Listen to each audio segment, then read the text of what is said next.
Welcome to Cedars Unitarian Universalist Church. My name is Grace, and I am the Worship Associate for our virtual service today alongside our minister, Reverend Zachary Vinson. Let's pause to acknowledge that members of our congregation occupy the ancestral, traditional, and contemporary lands of Coast Salish tribes.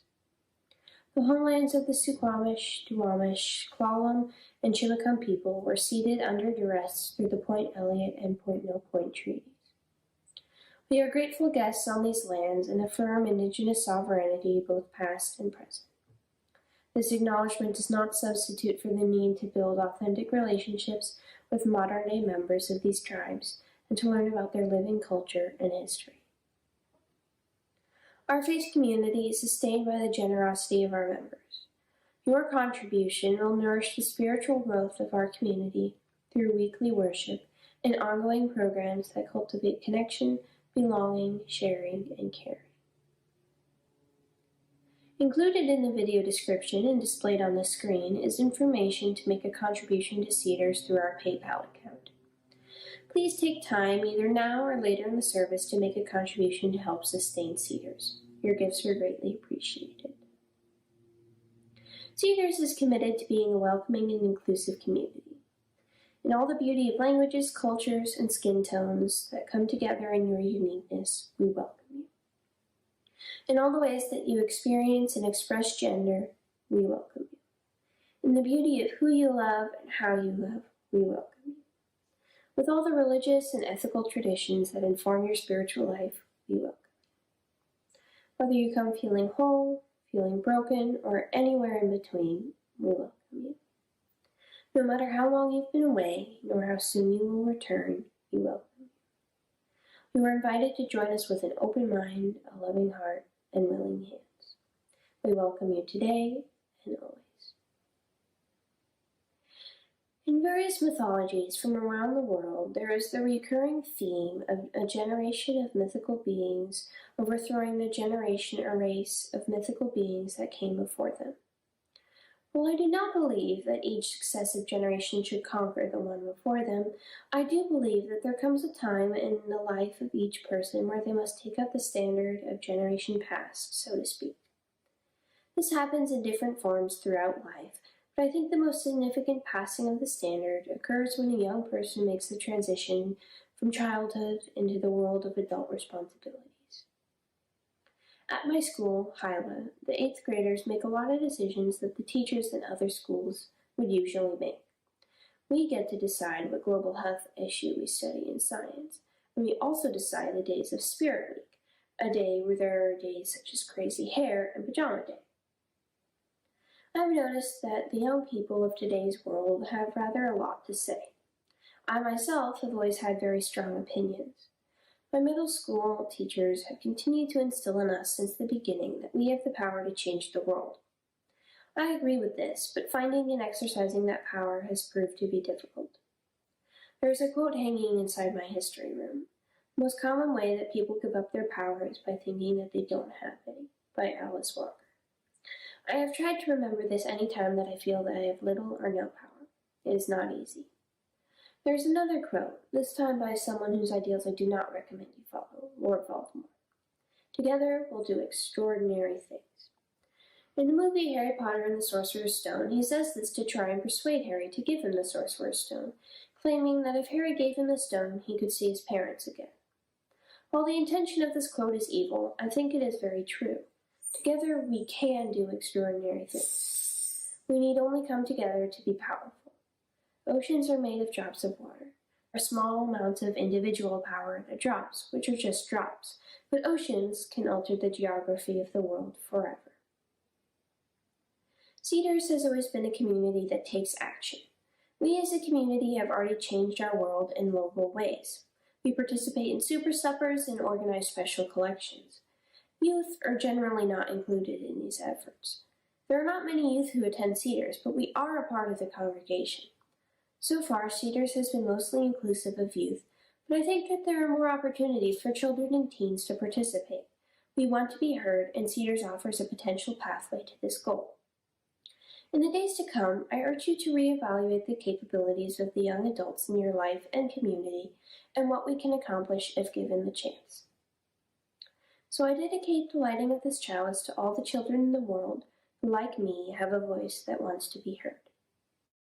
As we come together to worship, we remind ourselves to treat all people kindly because they are our brothers and sisters, to take good care of the earth because it is our home, and to live lives full of love and goodness because that is how we will all become the best that we can be.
Please join me in entering this space of worship with these words by Katie Kendarian Morris.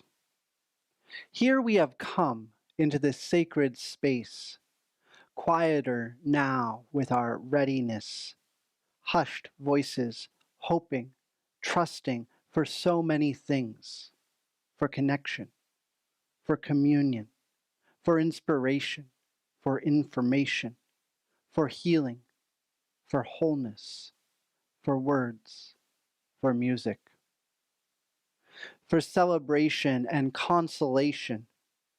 Here we have come into this space bringing all of who we are. Let us be willing, however we are changed. May these words set our intention for our time together. Come, let us worship together.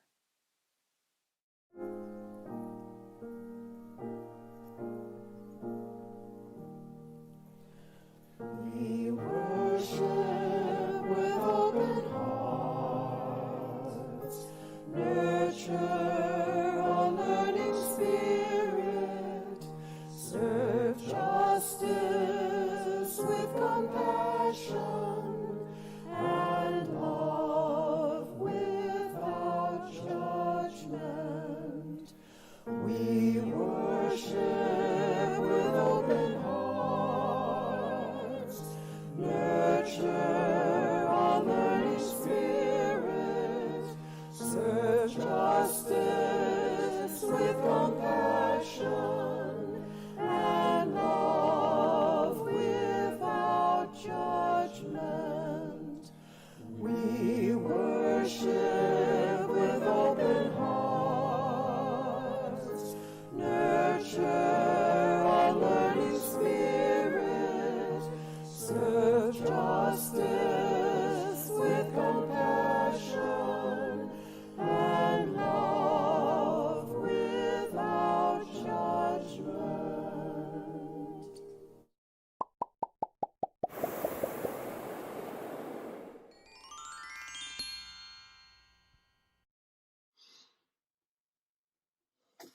Hello, friends.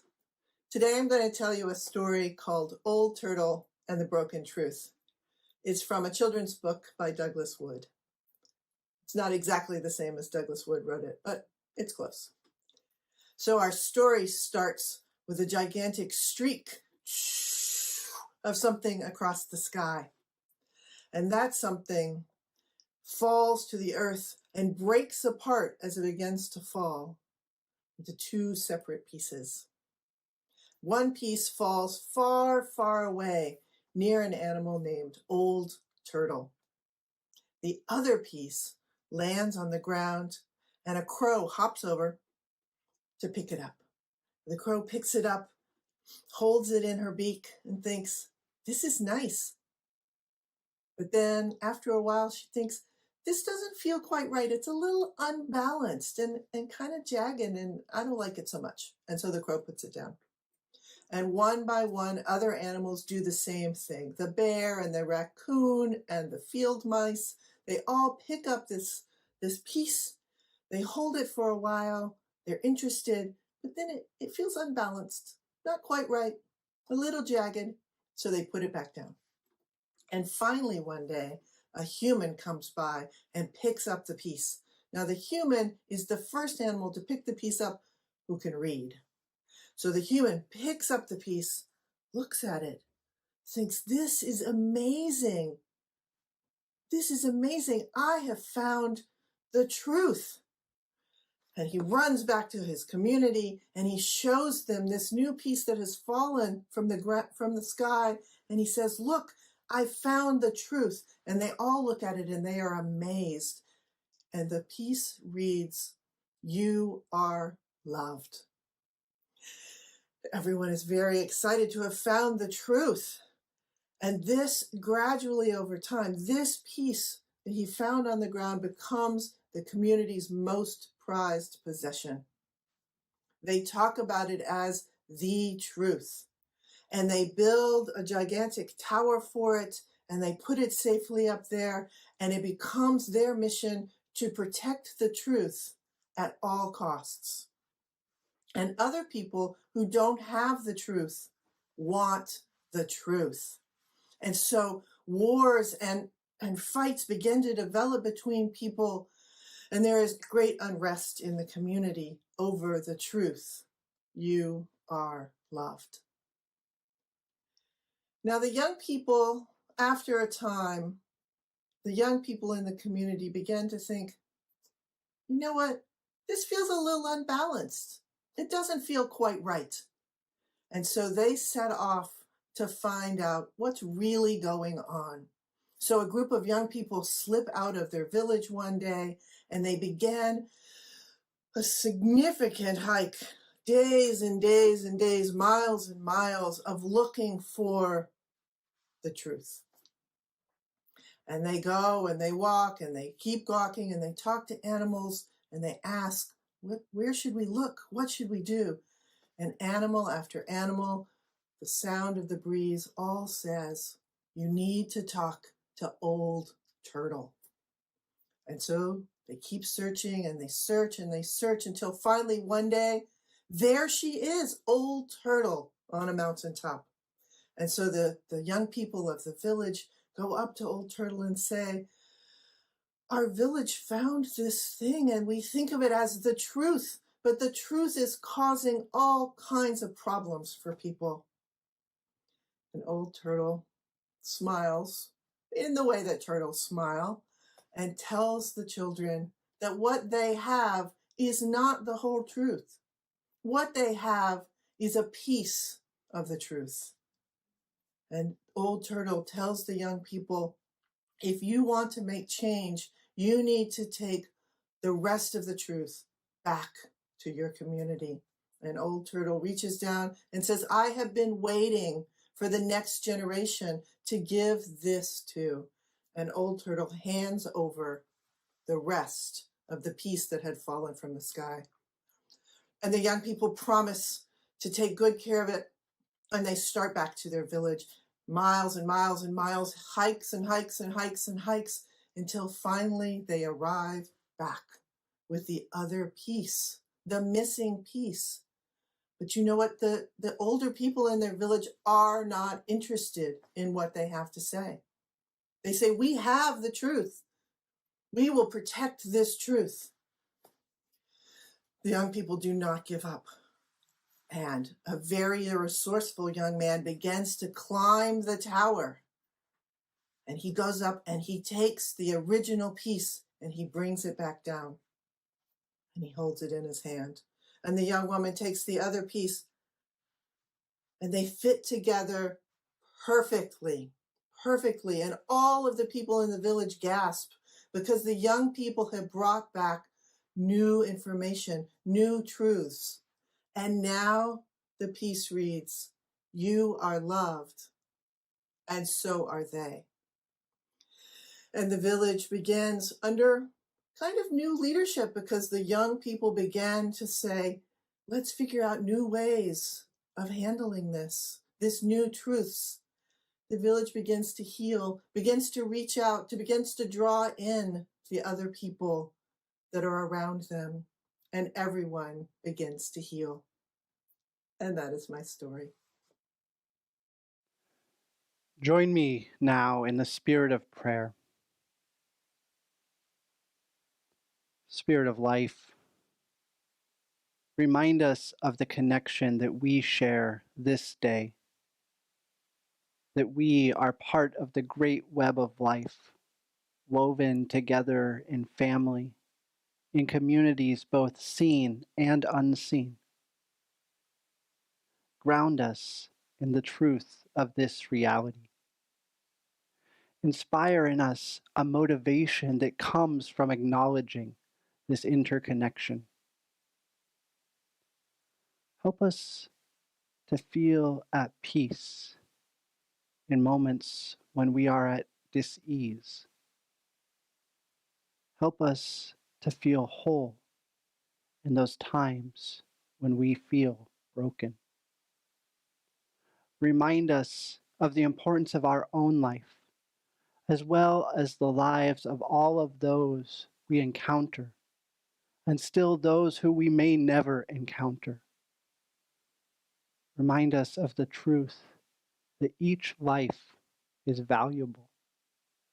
Each life is sacred, and that we are called into the deep spiritual practice of acknowledging this sanctity. May we strive for a deeper commitment to justice, taking up the tools at hand to do the work that we are called to build beloved community where everyone knows that they are loved and worthy of love. Take a breath with me, breathing in and out. Let the words of this prayer fill you and call you back to your deepest and truest self during this time. May this prayer sustain us both this day and in all the days ahead. May it be so. Amen, and blessed be.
In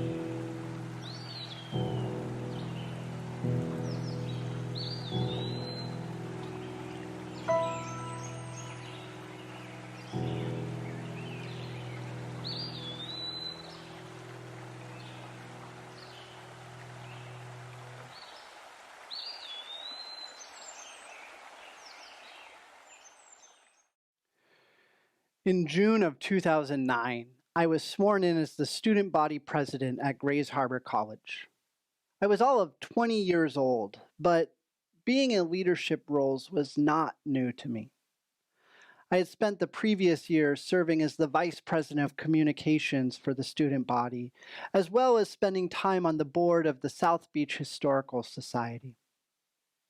I wouldn't say that I was the most skilled leader. There's always more that you can learn, especially at 20. But despite this, I still felt fairly confident about taking on the new role as student body president. That was until Shane Voss, the outgoing president, who was twice my age, said something that took the wind from my sails. Prior to being sworn in, the incoming officers and outgoing officers had a meeting.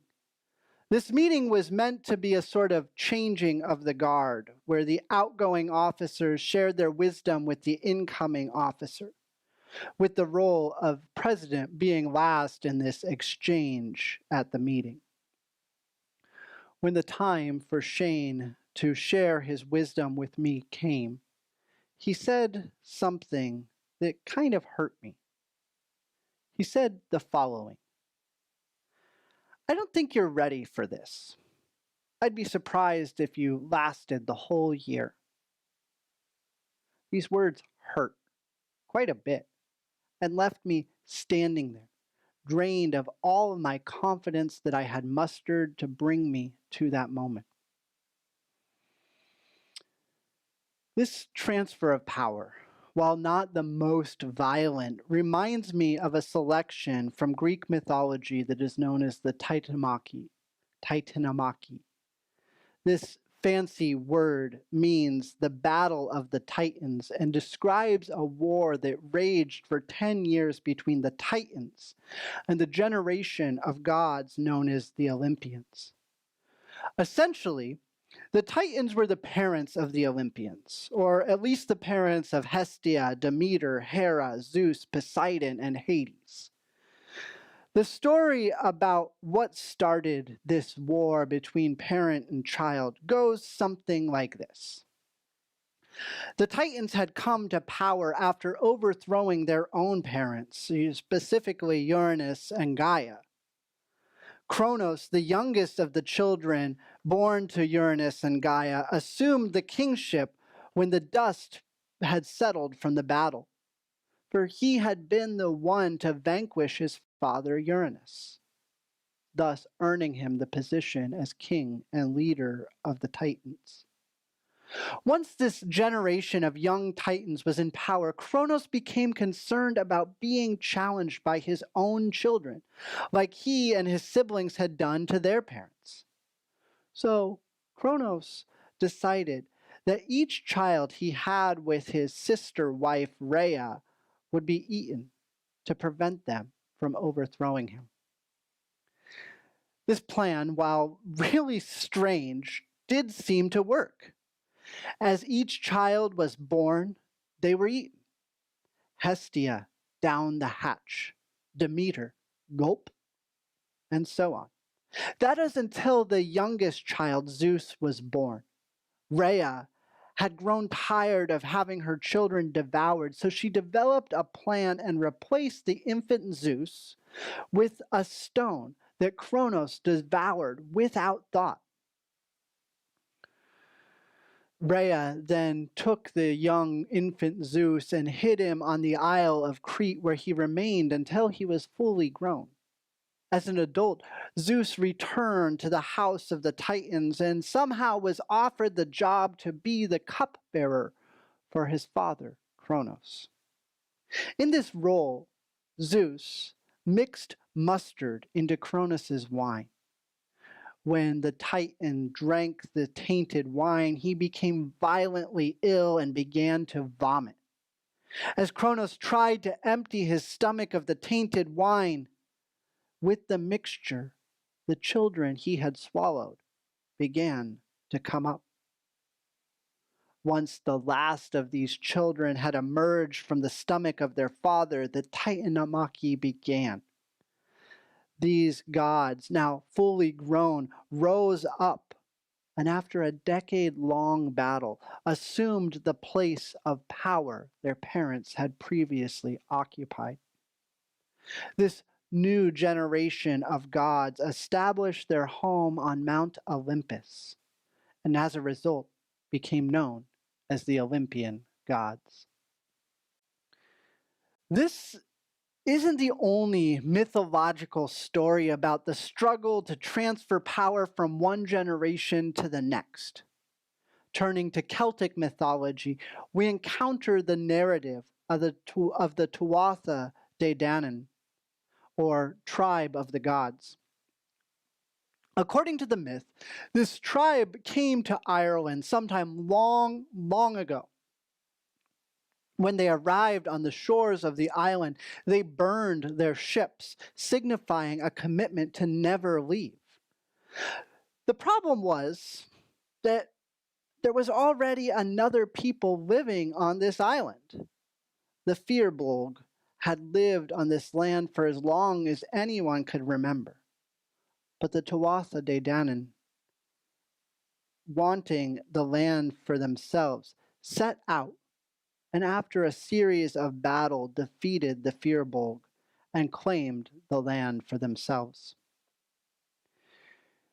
In both of these stories, the theme that speaks to me is that of the struggle between generations to effectively transfer power and leadership.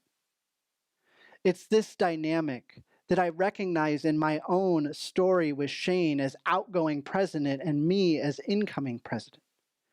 I try not to psychoanalyze people as I'm not a therapist, but as near as I can tell, the purpose of Shane's remarks was to tear down the next iteration of leadership rather than build it up. The reason for this is unknown.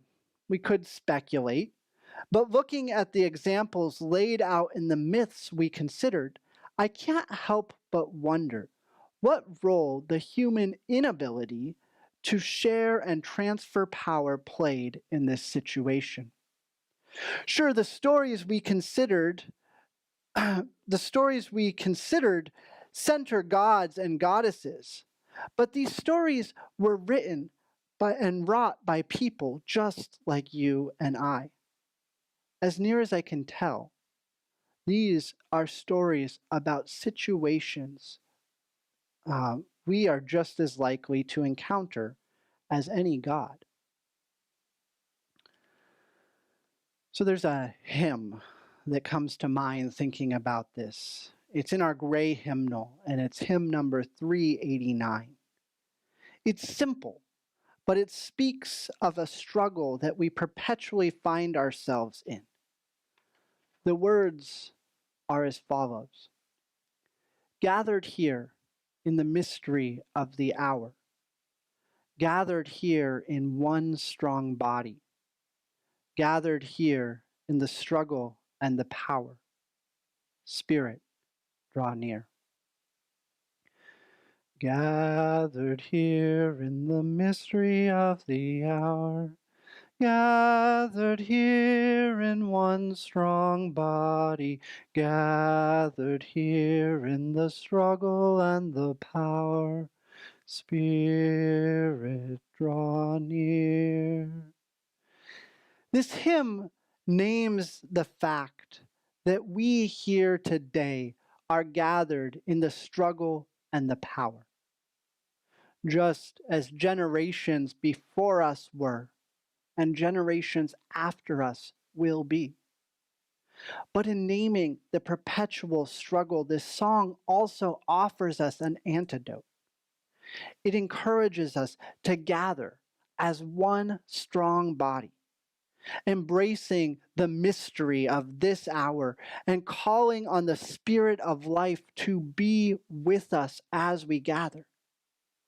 This formula of gathering together in the name of our deeply held values offers us a chance to quit struggling amongst ourselves and instead commit to struggling against the narrative that we have inherited. The transfer of power and leadership from one generation to the next is only as violent or peaceful as we choose to make it. I spoke about this dynamic to some degree last year in a service that used the metaphor of passing the torch and the importance of coaching the younger generation. It's this image of when the Olympic Games are happening, the torch is set out, and as they come to the next torchbearer, they pass the flame until the flame makes its way to the site of the Olympic Games. And since this sermon, I've come to an understanding that we can't let this sort of transfer of knowledge, of mentorship, be a one-way transfer. There's a need for reciprocity in mentorship between generations. This is something that an understanding has started to emerge in the business world about. Employers are recognizing that there is power in senior employees having a younger mentor within their field. This has become increasingly true as we enter further into the digital age and seek to interrupt unhealthy trends and innovate for uncertain circumstances. Here at Cedars, we strive to be a people of all ages who come together to worship, learn, and serve. And yet, despite this, we still fall short. We're only human, and I'm included in this too. We fall into a dynamic that causes us to say things like, the children and youth are our future, and yet fail to fully recognize that these young people are already here among us. The people in our community, the young people in our community, are more than just our future because they are here, now, in the present, with us. We are one strong body, which means we need to function as a whole, not as separate parts, as different groups. What good is the heart or brain if it does not coordinate with the rest of the body? What good are my hands or legs if they have no relation to the whole? So what can we do? What can we do to begin to challenge this narrative that leaves us with this dynamic of one generation trying to overtake the next in a struggle for power? How can we keep from reenacting our own Titanomachy here at Cedars? I believe the first thing that we can do and start thinking of is to name mentorship as something that's not a top-down structure. If you don't have one already, get yourself a younger mentor. Find someone in your life in their 20s, teens, or younger who you can develop a meaningful relationship with. Seek less to impart your own wisdom, but rather to learn from what this person has to offer you. Listen. Gain new perspective and show an interest in this person's life. Work to build trust and understanding that is based in mutuality rather than supremacy. Find a young person, someone other than me as your minister, but someone who causes you to expand the network of relationships in your life and develop a perspective that is greater than I could even help you gain. Another thing I believe we can do to begin countering the dynamic of displacement is to find a way to invite young people into the life of our congregation. We've seen a glimpse of this over the past 2 years with the worship associates. Elliot Weaver was on this team last year, and today, Grace joined us as our worship associate. We need to continue to build spaces that allow young people to take risks and feel supported rather than judged or put down. We believe that service is sacred, which means we need to invite all people into this sacramental rite, into the sacrament of being of service. It's through doing together that values and lessons become held in common. In the space of doing, we are strengthened and trust is built. This means when we are doing things, planning events, serving meals, we need to ask ourselves, where is there space for families, children, and youth in this activity? If the answer is there isn't one, we need to rethink things and make sure that there is space for our young people. And a final way that I believe we can start to counter this dynamic of one generation displacing the next is for more people to partner in this work. We need more people who are committed to building the sort of community that is not based on one generation displacing the previous. We are one strong body. The young and the old and all those in between are already here with us. And we need to be committed to meeting the needs of all those who come into our physical or virtual spaces. I fear that failing to do this will leave us repeating the struggle for power that causes one generation to disregard the other in an attempt to claim their own autonomy. Or worse, abandoning the work of the previous generation altogether. If you'd like to be a part, to do your part to help us shift this narrative within our community, I'd ask you to consider reaching out to our faith formation lead, Catherine J. Catherine is doing work that is meant to move us in the direction I'm speaking of. But she needs partners in this work. If that's not your cup of tea at this time, consider how areas of congregational life that you are currently involved with can be modified to include more young people or families. In some cases, it might be a really simple modification, changing the time you meet or the day of the week that you meet so that way people who are working or in school can participate as well. In other cases, it might not be as simple. If you're not sure how to do this, how to modify what's happening, ask for help. Both Catherine and I are committed to helping make this transition happen, to shift this dynamic. What we're trying to do is brand new. It's a way of being in community that runs counter to the narrative of how power should be transferred between generations. But the good news is, we don't have to figure it out alone. We have each other. I'll name that I am not always the best at doing the thing that I am asking all of you to do right now. Over the last year, I have not done as much as I could to build up the young people in our congregations and build meaningful relationships with them.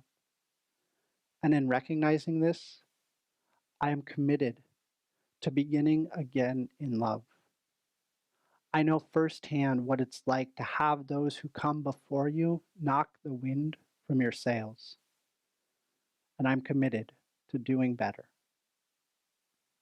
I hope you are willing to join me in this important work to the glory of life.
We extinguish this flame, but not the light of truth, the warmth of community, or the fire of commitment. These we carry in our hearts until we are together again. Our service this day has ended, but our service to the world and one another begins anew. May this time serve as a reminder, calling us back to our deeply held belief in love and commitment to building beloved community. May it be so.